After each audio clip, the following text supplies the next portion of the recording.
तो आपका जो सेट है उसका देखो अभी जो ये है अनुमानित पेपर, कौन सा पेपर है? अनुमान लगाया कि ये पेपर आ सकता है।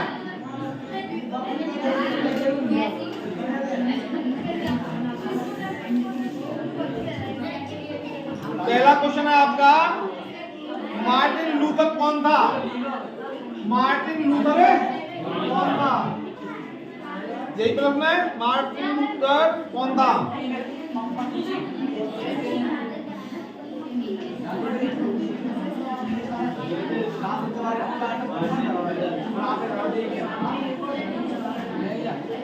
जो प्रश्न आया आपका मार्टिन लूथर कौन था, ये किसमें आएगा? एक नंबर में। किसमें आएगा?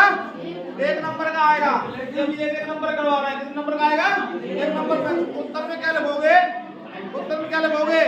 कौन था? उत्तर में क्या लिखोगे? उत्तर में लिखोगे धर्म सुधारक। अच्छा, दूसरी चीज कर देख लो अभी सभी, जब भी आप प्रश्न कर रहे हो ना, अभी देखो इधर कैसे कर रहे होगे।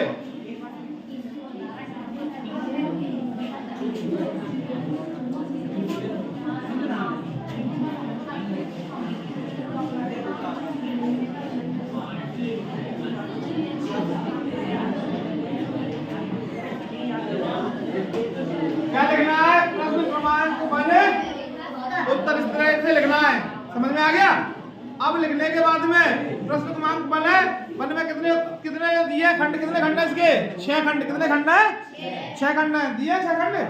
1 2 3 4 5 क्वेश्चन आते हैं ओटी, 6 नंबर के आते हैं। तो क्वेश्चन नंबर मान लेते हैं ये कौन सा है आपका क्वेश्चन नंबर? इसमें दिया हुआ है क्या नाम है? 5। क्वेश्चन नंबर कितना है? 5। क्वेश्चन नंबर है आपका 5। आवाज नहीं। क्वेश्चन नंबर कौन सा है? पेपर में दिया हुआ मार्टिन लूथर कौन है? तो अभी आपको उत्तर लिखना है। ये प्रश्न नंबर कितने का होगा? 5 का लिखना है। तो प्रश्न नंबर 5 डाल दिया। अब 5 का ये कौन सा क्वेश्चन है? कौन सा है? तो 5 में यहाँ पे क्या डाला हुआ? प्रश्न क्रमांक 5 में क्या? एक वाक्य में उत्तर। तो आपको एक वाक्य में उत्तर देना है। तो यहाँ पे क्या है? ए है, या फिर क्या होगा? रोमन में नंबर क्या होगा? या तो ए होगा या फिर रोमन में। रोमन में ऐसे नंबर पड़ा होगा। तो आपको आंसर में क्या लिखना है? आंसर में पहली बात जब भी आप लिखोगे तो नंबर 5 डाल दिया, तो यहाँ पे 1 डालना है। फिर आप लिखोगे समाज।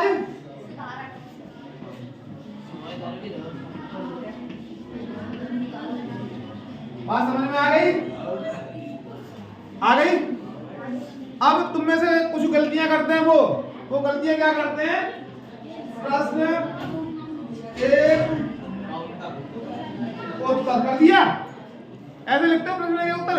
अब प्रश्न 1 का उत्तर कौन से का दे रहा है हो पता नहीं, फिर इसके नीचे लिखोगे 1, लिखोगे फिर 2, फिर 3। ये तुम्हारा मेथड क्या है? गलत है। ये मेथड क्या है? गलत है। तो मेथड कौन सा होगा? ऊपर वाला। बात समझ में आ गया? दूसरा क्वेश्चन है आपका इसी में, मानव विकास सूचकांक कौन सी संस्था जारी करती है?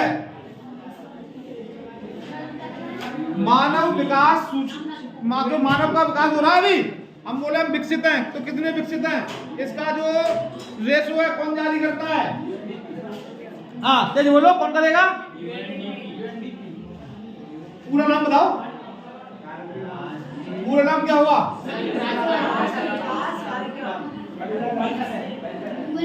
संयुक्त राष्ट्र विकास कार्यक्रम। संयुक्त राष्ट्र विकास कार्यक्रम। शॉर्ट फॉर्म क्या होगी? यूएन। यूएन का मतलब क्या हुआ? United nation. यू का यूनाइटेड, एन का नेशन, और डीबी का हाँ। और अरे तो शर्मा क्यों बताओ। अगला प्रश्न है आपका। अगला प्रश्न है, जीडीपी में सबसे अधिक योगदान किस क्षेत्र का है? जीडीपी में योगदान सबसे अधिक किस क्षेत्र का तो देखो पहले से मिटा दे से क्वेश्चन नंबर क्या डालेंगे यहाँ पे 3 समझ लो। जीडीपी की फुल फॉर्म हाँ जीडीपी होती क्या है? भारत की भी जीडीपी विश्व में कितने नंबर पे है? भारत की जीडीपी पूरे विश्व में भी चौथे नंबर पे है। कितने नंबर पे है? चौथे नंबर पे है। और चौथे नंबर पे तो ये जीडीपी होती क्या फिर? क्या जीडीपी? हाँ क्या जीडीपी था? क्यों लिखवाया तो है?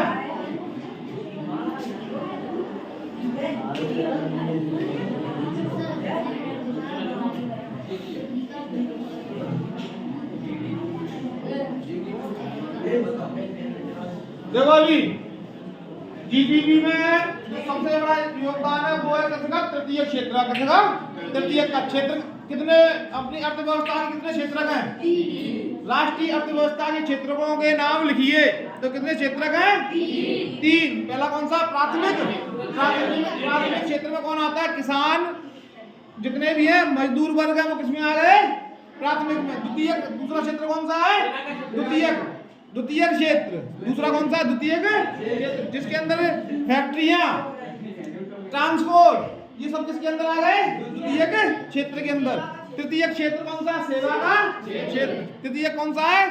सेवा का क्षेत्र। और किसके नाम से जानते थे? तृतीय क्षेत्र को सेवा के क्षेत्र के नाम से भी जानते हैं। तो अगर आ जाए तृतीय क्षेत्र किसे कहते हैं? सेवा का क्षेत्र किसे कहते हैं? तो सेवा का क्षेत्र कौन सा होगा? तृतीय क्षेत्र को ही सेवा का क्षेत्र कहते हैं। इसके अंदर army, armed forces, teachers, doctors, जितने भी जो सेवा के कार्य करने वाले जितने भी हैं, वो सब किसके अंदर आते हैं? तृतीय क्षेत्र के अंदर आएंगे। और जीडीपी के अंदर सबसे ज्यादा जो योगदान है वो किसका है? तृतीय क्षेत्र का। किसका है? तृतीय क्षेत्र का। अब जीडीपी की फुल फॉर्म किसी को याद आई? जी का ग्रॉस, डी से डोमेस्टिक, पी से प्रोडक्ट। ग्रॉस डोमेस्टिक मतलब घरेलू, और पी का मतलब प्रोडक्ट। कुल मिला के हमारा 1 मार्च से स्टार्ट होता है ना सर? 1 अप्रैल से। कब से हुआ? 1 अप्रैल से। 1 अप्रैल टू 30 मार्च ले लेते हैं, या 31 मार्च, 30 मार्च ले लो। ले लिया? 31 ले लो। 31 मार्च कितने दिन हुए? 365। कितने हुए? 365 दिनों में हमने जो भी कार्य किया, जो भी अपने देश में प्रोडक्ट बनाए, जितने भी प्रोडक्ट बनाए, मान लेते हैं कि हमने 365 दिन में 100 प्रोडक्ट बनाए। कितने बनाए? उनसे इनकम कितनी हुई? 1000 रुपए की इनकम। कितनी हुई? 1000 रुपए की इनकम हुई। 1000 रुपए की जो इनकम हुई उसमें मशीनरी की घिसाई, लेबर का खर्चा और कच्चे माल का खर्चा काट दिया जाए। क्या काट दिया जाए? कच्चे माल का खर्चा, लेबर का खर्चा और मशीनरी की घिसाई काट के मान लेते पूरा खर्चा आया 600 रुपए का। कितना आया? 600 रुपीज का। तो माइनस 600 बनाएंगे, कितना बच गए? 400। तो 400 रुपए जो हमारे बचे वो किसमें ऐड हो जाएंगे? जीडीपी। ये हमारी क्या कहलाएगी? ग्रॉस डोमेस्टिक प्रोडक्ट, जो हमने इसका उत्पादन किया। बात समझ में आ गया? जीडीपी। तो जीडीपी में क्वेश्चन आया, जीडीपी में सबसे ज्यादा कौन सी क्षेत्र का योगदान है? तो जीडीपी में तृतीय क्षेत्र का सबसे ज्यादा योगदान है। जीडीपी का फुल फॉर्म लिखिए। जीडीपी की फुल फॉर्म है, हाँ मालूम पड़ गई? क्या है? क्या होगा? Gross domestic product. याद कर लो, आप पहले एक ही याद कर लो, फिर बाद में बताएंगे, फिर लंबा हो जाएगा। हो गया ये? अब अगला है आपका, बैंक जमा राशि के एक बड़े भाग को किसके लिए इस्तेमाल करती है? बैंक जमा राशि के एक बड़े भाग को किसके लिए इस्तेमाल? ये समझ में आ गया? अब देखो प्रश्न नंबर 5 ही चल रहा है। प्रश्न नंबर 5 का कौन सा है? प्रश्न नंबर 4 कौन सा है? 4 बैंक, जो आपकी बैंक है, जो आपकी राशि है वहां पे बोलो इतना विड्रॉ किया बैंक।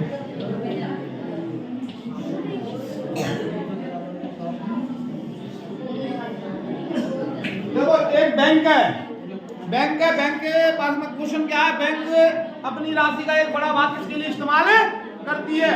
मान लेते हैं कि बैंक के पास में रुपए कितने हैं? कितने रुपए बैंक के पास है? कितने हैं? देखो कितने रुपए बैंक के पास में है? ओए बैंक के पास कितने रुपए हैं? बैंक के पास में 100 रुपए है। 100 रुपए में से वो क्या करेगी? बड़ी राशि कहां पे उपयोग करेगी? क्वेश्चन है बड़ी राशि का कहां पे उपयोग करना क्या है? तो ये इस पे बाद में आते पहले आपको बैंक के बारे में सभी को पता है। बैंक कार्य क्या करते हैं? बैंक क्या कार्य? तो बैंक आम व्यक्तियों के जो भी पैसा है उसका रखरखाव का कार्य करते हैं, आम व्यक्तियों को ऋण देने का कार्य करते हैं कि नहीं करते हैं? तो ये बैंक के हो गया क्या? कार्य हो गए। अब बैंक के दो तरीके हैं, एक है नेशनलाइज्ड बैंक, एक है प्राइवेट बैंक। एक कौन सी है? नेशनलाइज्ड, दूसरी प्राइवेट। नेशनलाइज्ड बैंक है जो कि भारतीय प्राइवेट बैंक नेशनलाइज्ड बैंक है जिसके ऊपर किसका पूरा अधिकार है? भारतीय गवर्नमेंट का। किसका अधिकार है? जैसे स्टेट बैंक ऑफ इंडिया कौन सी बैंक है? Nationalised bank. वहीं पे बोले HDFC कौन सी बैंक है? Private bank. कौन सी है? ICICI कौन सी है? प्राइवेट। अब जो प्राइवेट बैंक को मतलब का पूरा अधिकार तो सभी का सरकार का ही है, लेकिन एक इसकी जो बॉडी है उसमें कौन इस्तेमाल कर रहा है? कौन यूज करता है? कौन करता है? एक को कर रहा है गवर्नमेंट और एक को प्राइवेट सेक्टर कर रहा है। बात समझ में आ गई? अब ये बैंक है, बैंकों की देखरेख कौन करता है? बैंक कोई गलत कार्य ना करे उनकी समीक्षा कौन करेगा? RBI। कौन करेगी? RBI की फुल फॉर्म क्या है? Reserve bank of India. Hindi में भारतीय रिजर्व बैंक ऑफ इंडिया। बात समझ में आ गई? अब ये क्या करती है? RBI सिर्फ मॉनिटरिंग करती है। क्या करती है? मॉनिटरिंग। दूसरा काम पैसे छापने का कार्य कौन करता है? पैसे कौन छापेगा? छपाई का कार्य कौन करता है? RBI। कौन करेगा? RBI। अब छपाई का भी इसने काम कर दिया। दूसरा चीज एक ये करता है रेपो रेट। कौन सी रेट है? रेपो रेट क्या होती है? ब्याज दर। क्या है? ब्याज दर। ये ब्याज दर फिक्स करती है। ब्याज दर मान लेते हैं कि एक उदाहरण के लिए बैंक है SBI। बैंक कौन सी है? सुन लो इधर ध्यान से। बैंक है SBI। बैंक के पास खुद का पैसा है? बैंक के पास खुद का पैसा है क्या? खुद का नहीं है। बैंक के पास किसका पैसा है? आम जनता का। किसका पैसा है? अब मान लेते हैं बैंक SBI है, उसका एक ग्राहक है A। क्या नाम है? A। इधर देख लो ध्यान से, बैंकिंग प्रणाली सीखनी है तो पूरा देखो इधर। जो एक ग्राहक है उसका नाम क्या है?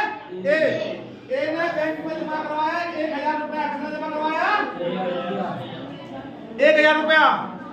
तब बैंक ने बोला कि हम आपको अगर FD करवाते हो तो कितने % का ब्याज देंगे? 7% का। कितने का? इस पे FD पे।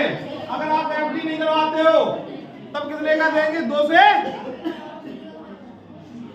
से 3%। 2 से। बात समझ में आ गई इतनी? अब दूसरी चीज, एक पहुंचा B व्यक्ति को क्या चाहिए? Home loan. क्या चाहिए? Home loan. क्या चाहिए? कर्ज भी देती है ना बैंक, कर्ज भी देती है बैंक। क्या देती है? कर्ज। तो अब इसे चाहिए 10,000 रुपए। कितने चाहिए? बैंक के पास कितने रुपए थे अभी तक? बैंक के पास कितने थे? 1000 रुपए जमा थे। 1000 जमा थे। अब उसमें कर्जा लेने वाला आ गया। कर्जा लेने वाला कितना आ गया? हाँ राखी। क्या नाम है? कर्जा लेने वाला कितने में आ गया? 1000। ऐसी कौन कर ले बात है? 1000। तो जो आवाज नहीं, जो लोन लेने वाला आया कितने की रिक्वायरमेंट थी उसे? 10,000 कितने की दी? तो इसने बोला ठीक है मैं 10,000 का लोन आपको दूंगा। अब दूंगा कितने परसेंटेज पे? मानते हैं कि 9% पे, कितने से? 9 पे दूंगा। अब इसके पास तो रुपए 1,000 ही है, लेकिन ये बात नहीं कर रहा है, 10,000 देने की बात कर रहा है। अब 9,000 और कहां से आएंगे? हाँ पुनः 9,000 और कहां से लेके आएगा ये बैंक कहां से लेके आएगा 9,000 रुपए? और जब तुम यहाँ देख रहे हो तो मालूम पड़ेगा को सरी बैंक के रहते हैं। अब ये क्या करेगा? जो एसबीआई है किसके पास में जाएगा? आरबीआई के पास। किसके पास में जाएगा? आरबीआई से बोलेगा कि हमें आप रुपए दो 9,000 रुपए, और हम आपको क्या करेंगे कि आपको जो आपकी रेपो रेट है, रेपो रेट मान लेते हैं अभी 6% कितनी है? 6% है, तो हम आपको 6% का ब्याज देंगे। तो ये आरबीआई से लिया है कौन? एसबीआई 10,000 रुपए लेके आया। 10,000 रुपए किसने दिए? आरबीआई ने। और आरबीआई ने लाके किसको दे दिए? किसको दे दिए? बी नाम के व्यक्ति को। एसबीआई ने किसको दे दिया? बी नाम के व्यक्ति को। आरबीआई से ये कितने पे लेके आया? 6% पे। कितने पे लेके आया? 6% पे। उसने बी नाम के व्यक्ति को कितने पे दे दिया? 9% को दे दिया। 9% पे तो 6 माइनस 9 बराबर कितने हो गए? 3% का क्या मिला इसे? लाभ। क्या मिला? लाभ। इसी लाभ के कारण बैंक क्या हो रहा है? चल रहा है। इसी लाभ से बैंक क्या हो रहा है? तो इसलिए बैंक अपने जमा पूंजी का एक बहुत बड़ा हिस्सा उधार देने के लिए, कर्जा देने के लिए रखती। उत्तर समझ में आ गया? अगला प्रश्न है आपका, भारत में केंद्रीय सरकार की तरफ से करेंसी नोट कौन जारी करता है? भारत में करेंसी नोट को कौन जारी? तो ये सेम आ गया, कौन जारी करता है? जो छपाई का काम करता है आरबीआई। दोनों क्वेश्चन होगा इसी के अंदर। अगला क्वेश्चन है आपका, अगला क्वेश्चन है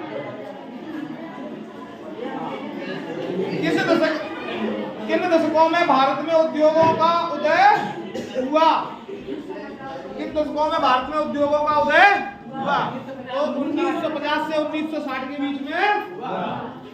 बात समझ में आ गई? ये एक एक नंबर के हैं। दूसरी चीज है 1 नंबर का हो या 2 नंबर का हो, बनते हैं 1 नंबर के 2 नंबर के, लेकिन दिमाग तुम्हारा लंच में तो यहाँ कुछ नहीं बनेगा।